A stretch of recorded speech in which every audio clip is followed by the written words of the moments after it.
Hello again. This is Tata Musa from Tales from Uganda. Today I want to tell you a riddle and I hope you can learn from it. Long time ago, there was a rich man. This rich man was really sick and he was on his last moments before dying. So he called all his children to sit down and gather around for the last words. He told his kids, "Look, children, I love you. But however much I love you, at some point I'm going to have to die. However, I've worked so hard whilst I was still alive, and I've made a lot of money. I've built stuff, as you've been seeing, and I've built this mansion." They were staying in a big mansion, really expensive luxury mansion. He told them, "I'm leaving this mansion to you, my children.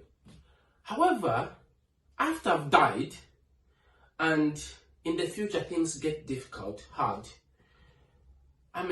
beneath this house, there is something I've left for you as well."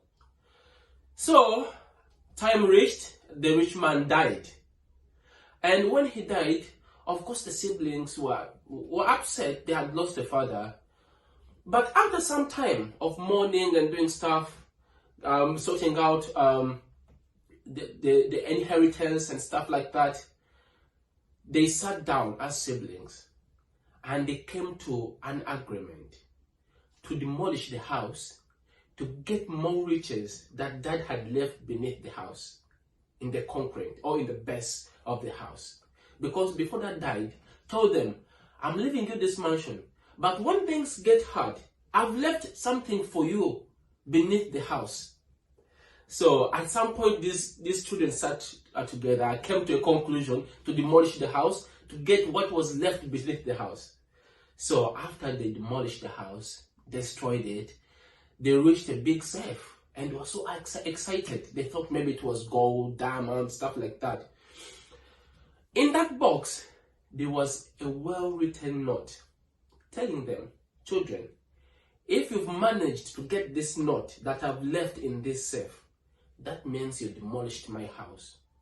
Now, this should be a lesson to you that all those things that you inherited, I worked hard for. This is your lesson.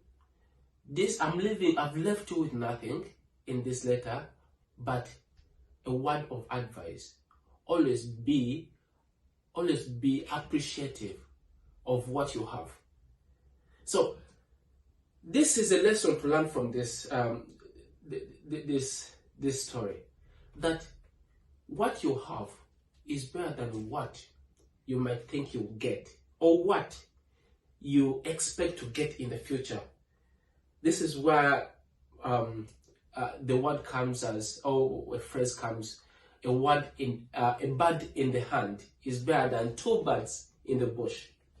Now, as we say in Uganda, nange awo nalabira. And that's what I saw all those years ago.